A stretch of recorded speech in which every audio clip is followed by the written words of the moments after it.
Bagaimana caranya meyakinkan mungkin ya, muslimin dan muslimat mengenai faham-faham para ulama yang sering menjadi panutan, yang mana harus kami benarkan dan harus menjadikan panutan kami. Ulama, teman-teman sekalian, terbagi-bagi. Ada ulama tingkat yang paling luar biasa, namanya ulama rabbaniyin. Ulama rabbaniyin adalah ulama-ulama yang memang sampai pada level seorang alim ulama, yang sesuai dengan sabda Nabi SAW, al-ulama warahatul anbiya, ulama pewarisnya para nabi.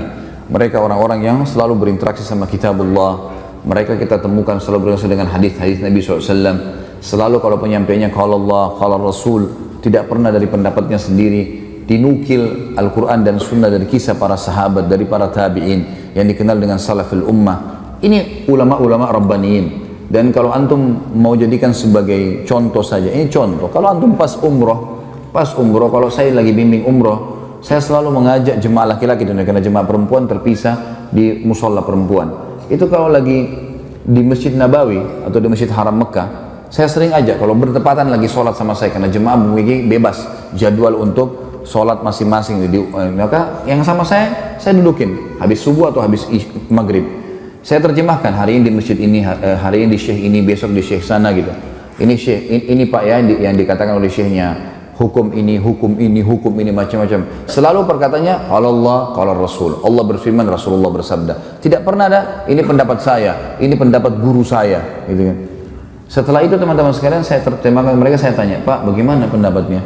Ya, dari tadi ini kita dengar semuanya ilmu. Saya bilang saya terjemahkan letterlet saja. Dan ini yang banyak divonis di Indonesia dengan istilah Wahabi, gitu. Ini Wahabi nih. Apa itu Wahabi? Nggak ngerti. Pokoknya Wahabi suka kafirkan orang. Dari mana Wahabi kafirkan orang? Saya tidak pernah mendengar dengan telinga saya ini, teman-teman sekalian. 7 tahun di Madinah ada guru kami mengatakan si fulan kafir, si fulan kafir. Nggak pernah saya dengarin itu. Nggak ada. Selalu kalau kita belajar fikih pun, Imam Syafi'i mengatakan begini dalilnya, Imam Ahmad mengatakan begini dalilnya, Imam Malik begini, Imam Abu Hanifah begini, dalilnya jelas. Dan tidak pernah mereka mengatakan pilih pendapat ini ya. Dan tidak pernah satu kali pun demi Allah saya dengarkan ada kata berkata Wahabi, nggak pernah. Dan yang mereka mengatakan Muhammad bin Abdul Wahhab ya, yang membersihkan Jazirah Arab dari banyak sembahan-sembahan berhala, kalau kita baca bukunya, nggak pernah saya pelajari secara khusus itu di kelas, nggak pernah. Selalu kembali kepada buku-buku induk, buku hadisnya. Kita dari tingkat 1 sampai tingkat 4 kuliah belajar dari Sahih Bukhari sampai Sunan Abi Daud, Tirmidzi, Nasai dan seterusnya. Kemudian juga buku tafsir kita pelajari tafsir Ibnu Katsir, tafsir buku-buku induk semuanya. Nggak ada sesuatu yang dianggap asing atau baru. Saya malah terbalik, sebelumnya tahun 89 saya pernah di Kairo.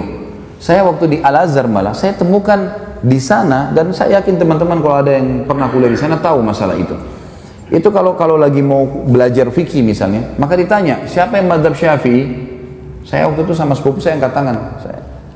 Silakan ke kelas sebelah, gurunya sendiri. Siapa yang mazhab Maliki? Angkat tangan. Waktu itu orang-orang mazhab Maliki banyak teman-teman dari Afrika. Angkat tangan. Kelas sebelah, gurunya datang, khusus materi fikih.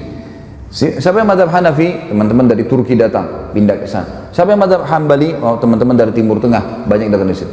Jadi saya ini tidak pernah tahu Imam Malik, Imam Abu Hanifah, Imam Ahmad bilang apa. Yang saya tahu adalah Syafi'iyah. Bas, tidak ada yang tahu. Di Madinah beda sekali. Beda sekali. Dan waktu saya masih sekolah waktu itu, tentu saya tidak berbicara sekarang ya, saya bicara di masa saya. Mudah-mudahan sekarang jadi lebih baik. Kalau saya waktu sekolah di Mesir dulu itu, saya duduk di kelas, di sebelah saya ada satu orang Komores ya, dari Afrika. Sebelah saya lagi sepupu saya. Ya, dari Makassar, sama-sama dengan saya berangkat, anak paman saya. Satu kelas ini ada 47 orang. Nggak pernah kami ketemu kecuali di waktu tertentu. Nah, di waktu tertentu, kadang-kadang cuma ada beberapa anak Turki datang atau beberapa anak Afrika lain datang. Tapi saya nggak pernah kenal wajahnya. Begitu hari ujian, baru kita kenal wajahnya nih. Penuh. Pada saat itu tuh kampusnya penuh. Kemudian pada saat itu juga semuanya pada hadir. Saya tanya, siapa kamu? Saya fulan. Di kelas mana? Kelas ini. Loh, saya juga di kelas itu. Kok nggak pernah saya lihat? Dia bilang kami cuma datang waktu ujian saja. Jadi sepanjang tahun itu kerjanya ya cuma duduk-duduk saja di situ, gitu kan? Pergi ke bioskop, pergi kemana-mana, hiburan. Karena Kairo sama dengan Jakarta, nggak ada bedanya gitu kan? Kehidupan di sana ya kehidupan begitu, bebas kan? Jadi saya melihat Beda sekali antara kondisi yang ada di Saudi dengan kondisi yang ada di negara-negara Islam yang lain. Dan kita perlu terima fakta teman-teman sekalian. Kalau di Mekah tempat lahirnya Nabi SAW, wahyu turun di sana. Gitu kan? 13 tahun fase dakwah di sana. 10 tahun penyempurnaan Al-Quran dan meninggalnya Nabi SAW, dan Nabi masih punya rumah sekarang bisa dilihat, ada masjidnya di Madinah. Kira-kira masuk akal nggak dua kota ini dijadikan sesat oleh Allah? Secara akal nggak mungkin. Dan sampai sekarang saya bilang tadi, lebih baik secara rasional dipraktikin di lapangan, datangi halaqah-halaqah ulama itu dan dengarin dengan hati yang tenang, dengarin apa yang mereka sampaikan. Baru kemudian kita bisa menghakimi seseorang. Karena saya lihat ini di Indonesia banyak sekali isu sekarang selalu dengan Wahabi. Oh, momok yang menakutkan Wahabi. Saya sampai waktu mau pergi ke Madinah, saya ketakutan dengan istilah Wahabi ini. Karena ada beberapa teman-teman ayah saya mengatakan, hati-hati sana, ambil ilmunya tapi jangan jadi Wahabi. Ini ambil ilmunya tapi jangan jadi Wahabi, bagaimana ceritanya? Kan saya lagi belajar di sana. Jadi setiap guru masuk saya lihat, ini Wahabi. Apa yang dia mau sampaikan nih? Ini momok seperti apa? Sembeli lehernya orang, ini kafir, kayak sudah menakutkan. Saya waktu itu ketakutan sendiri. Setelah 6 bulan saya belajar, saya lihat selalu guru datang, qala Allah, qala Rasul. Allah berfirman, Rasulullah bersabda, dinukil dari Ibnu Abbas, dari Ibnu Umar, dari ini. Kisah semua yang berhubungan dengan para sahabat, para tabi'in, generasi emas.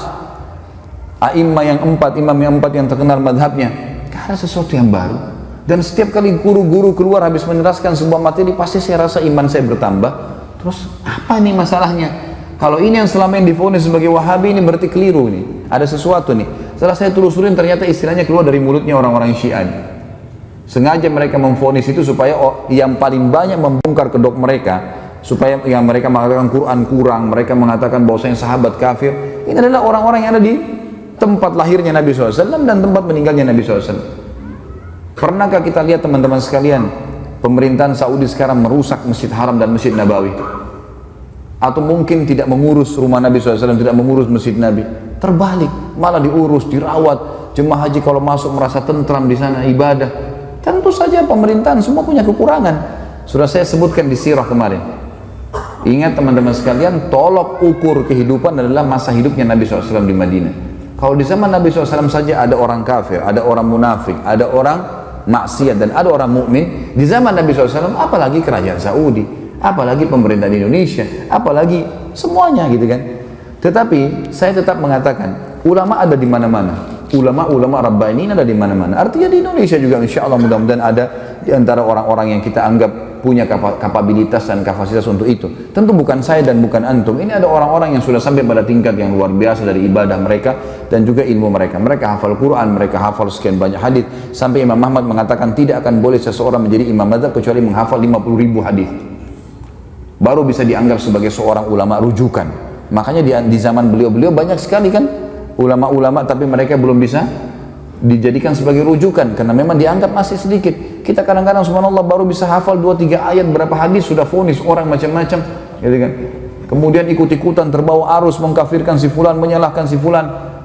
Kadang-kadang kalau diingatkan perbuatan, jangan akhi, ini Nabi SAW tidak pernah lakukan, ini bid'ah. Wah, ini Wahabi ini berarti. Padahal kalau kita ikuti pengajian teman-teman yang divonis Wahabi ini teman-teman, saya sering bahasanya ini di Jakarta. Sebenarnya kami ini yang sedang berdakwah, saya termasuk divonis gitu kan.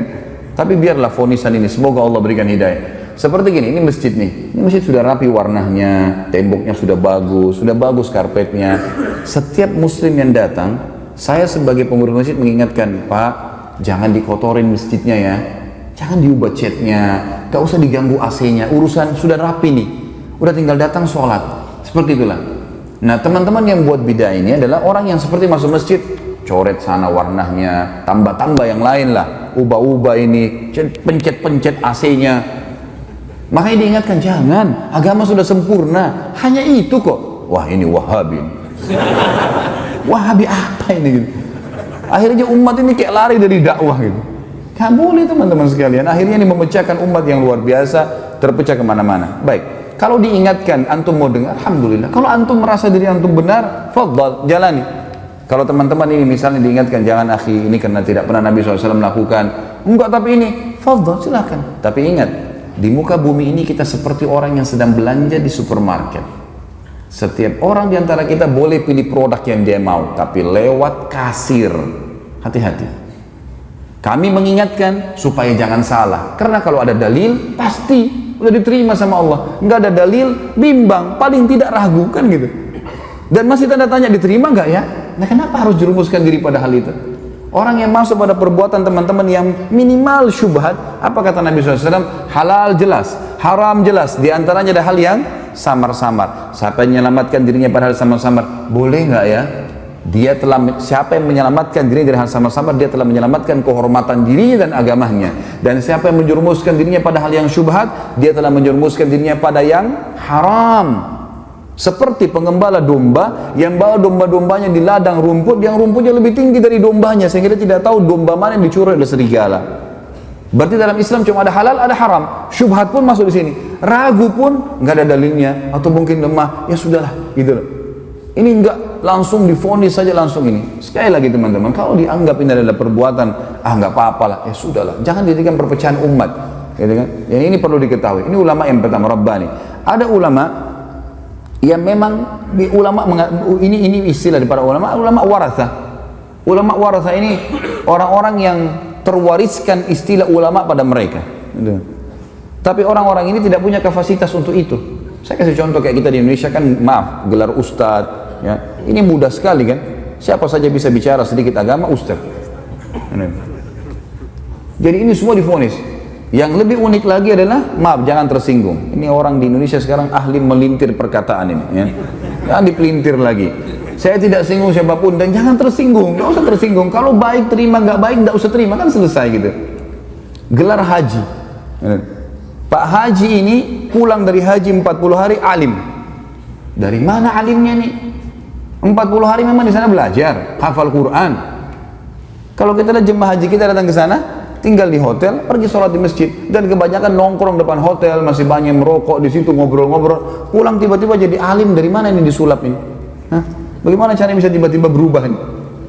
Dan kita vonis, oh ini berarti seorang alim. Yang banyak terjadi di Indonesia, dan ini kita sayangkan sekali. Kalau khatib tidak hadir, baik silakan Pak Haji gantikan. Tentu semua Pak Haji silahkan, tidak ada yang larang, asal dia punya kapasitas ilmu silahkan. Tapi dia naik bicara. Banyak orang di Indonesia terjadi fakta, ya. Kemudian dia turun dari mimbar, dia tidak mau lagi mengatakan tidak tahu, semua tahu. Dan yang jadi masalah pengikutnya fanatik, walaupun salah. Nah ini yang jadi hal yang luar biasa. Ini namanya ulama waratha. Ada orang kakeknya kiai, ayahnya kiai, anaknya jadi kiai otomatis. Gitu kan. Dari mana ini otomatis? Ilmu itu harus dipelajari, nggak bisa. Kan itu. Ada yang ketiga, yang terakhir, ulama su. Dan ini Nabi SAW sebutkan, akan datang nanti satu zaman di mana umatku dipimpin oleh ulama su, ulama yang buruk.